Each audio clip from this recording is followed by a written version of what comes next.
Hello everybody, this is your friendly neighborhood animator, Ara speaking, and today I am going to make a video about how I made this ending card.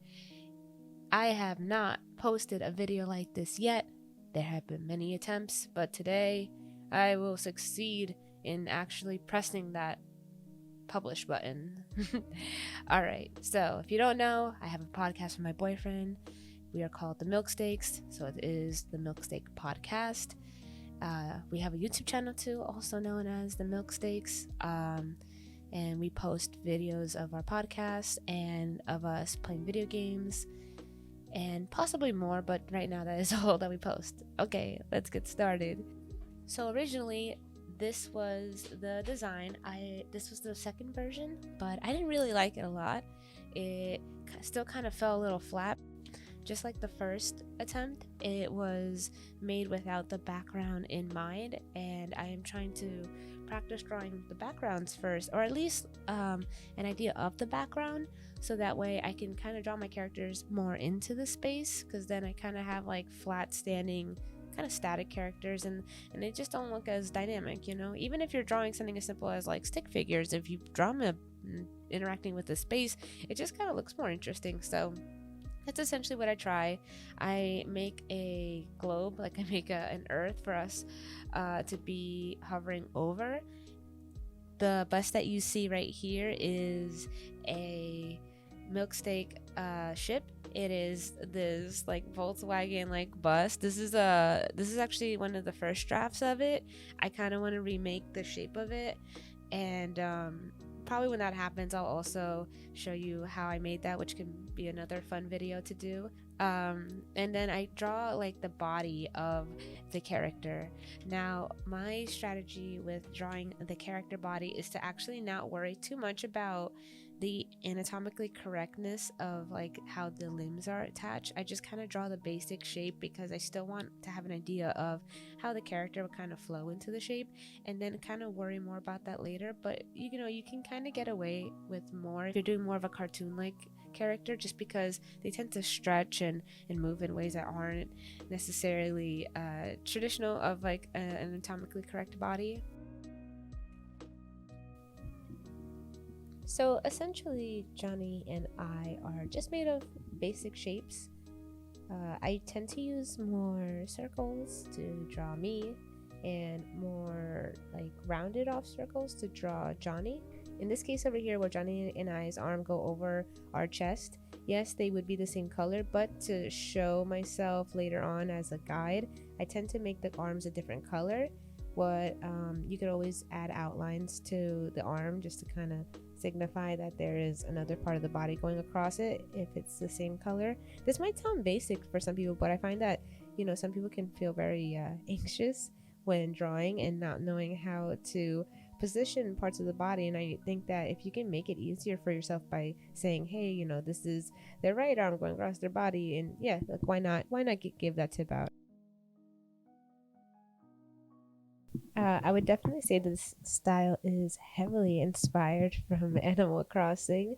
I usually have pretty bold outlines on my previous artwork, but lately when I have been doing little animatics, I find that it's kind of fun to do this kind of, I say it's close to Animal Crossing because if you ever see like the art for Animal Crossing, it kind of has this, I don't want to say like crayon, but like it's just like almost like a gritty color pencil style, I would describe it as. Maybe the most perfect words, but yeah, I really like that style. It's really cute, it's really adorable, and I feel like it fits the situation. I'm one of those people who never really feels like they have like a specific style that's unique to them just yet. Like I feel like I know how to draw a lot of other styles, and I kind of utilize different styles depending on the art that I'm doing. But I think in the process of trying to output a lot of animation, I'm gonna find a style that suits me, that I'm comfortable drawing in, and something tells me I'm starting to lean towards this more kind of cute and simplistic style, just because it's is what is easy to animate at the moment.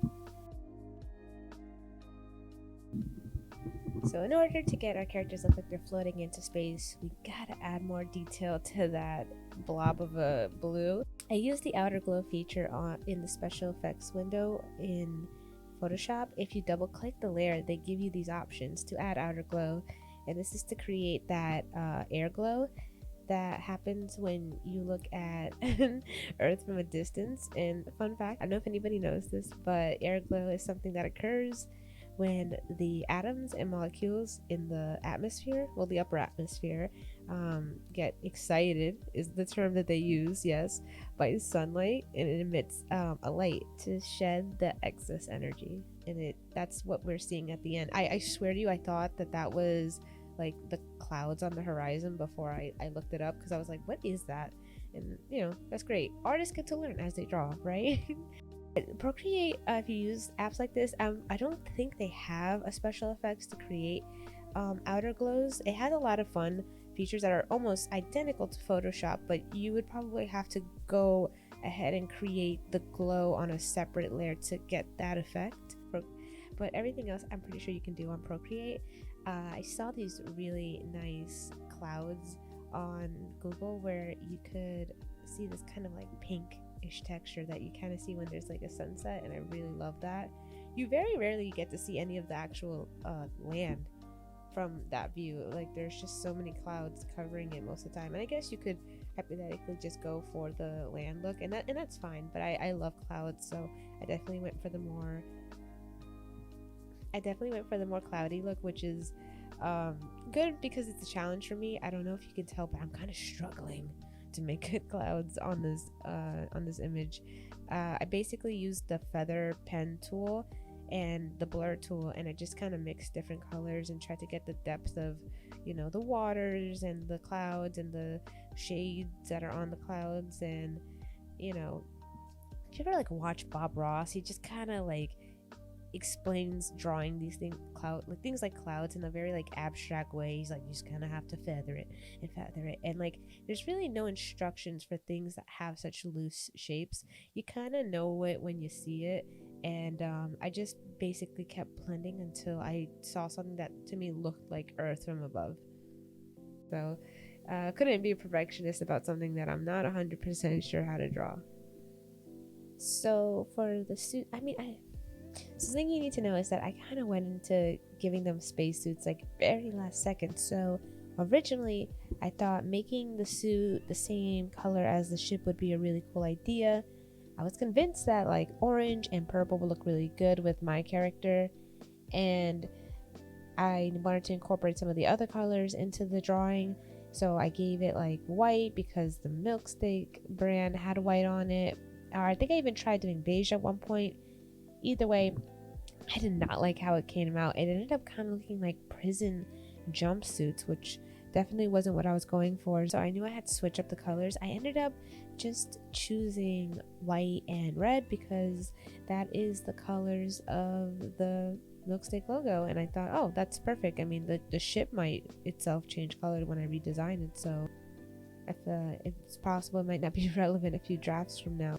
Alright, so right over here is one of my favorite details that I add. I give my character my famous like downward curved nose, and I give my hair this like fun cotton candy look because right now it's purple, but it used to be blue, and it does this thing where like it fades back and forth between like being purple and blue. So I love it. It looks like cotton candy. So we use the Milksteak emblem that you see over here as planets in the background. Now, did I say we? It's because my friend is the one who came up with this idea. We were brainstorming one night, and she said, well, why don't you use the Milksteaks instead of like stars or planets? I can't remember which one she said, but they replaced them with the Milksteak logo, and I love that idea. I wrote it down because I'll forget it like the next day, and I really like how it came out. It just kind of has more of that like unique little taste to it. Alright, so the next step was to get a picture of the moon, find a picture of the moon that I liked, and then basically recreate it. I just took the colors from the original photo, made a big circle, masked it, and then was able to cut out the pieces that I wanted and not worry about it going away. And then making the little imprints on it using like the darker grays. I tried to create like a gas in the background to kind of make the vacuum of space a bit more colorful. So I start off with this purple blob over here, and from that I'm able to create it as like a soft light, a hard light, or a pin light, and whichever kind of works best for me, I just went with. And I think I expanded how big it is using the glow feature, and then from there I go back and forth throughout this drawing, adding gradients on top of it, adding like making it more opaque, less opaque, until I get the desired effect, because it looks one way on Photoshop and then it looks another way once it's like exported to a PNG. So just kind of kept playing around with it. But I just add kind of details, you know, adding some blush onto the characters with like a light pink around their eyes, giving some like eyebrow detail. I make a copy of the characters and I kind of paste it back onto them so that I can, you know, make it less opaque and add like a more cohesive color to both of the characters. There's a special effect called bevel, I believe that's what it's called, on Photoshop. I really don't think they have this one on Procreate, so sorry, but it basically like creates like a lighting situation on your object, and it helped make it look like the characters were standing out a bit more from the page, and just kind of like playing with textures and seeing what worked. I didn't use a lot of it, but I kept going in with like other layers and other colors until I felt like, oh, it matched a bit better with the scene, and they're not just they're not like the exact same colors as the background, because it wouldn't make as much sense. They would be more dimensional. And for this last part, I just go over the silhouettes that I made for my pets. Since Suki's head is outside, I give her a nice space helmet alongside her human counterparts. And for my two kitty cats, I give them no helmets and just have them indoors, nice and safe. D-Bomb is sleeping while Kunai is kind of lurking in the background. Next thing I do is I fix the opacity of the galaxy in the background, and I make it a little bit less opaque and try to bring out more of those colors, adjusting the gradient and adding a mixer to the foreground to kind of visually translate that we are doing the podcast live with the red button being on. I think the last thing that I fix is the individual Milksteak planets. I give each of them their own outer glow, a different color, just so that it kind of looks like they're producing different gases like how other planets would.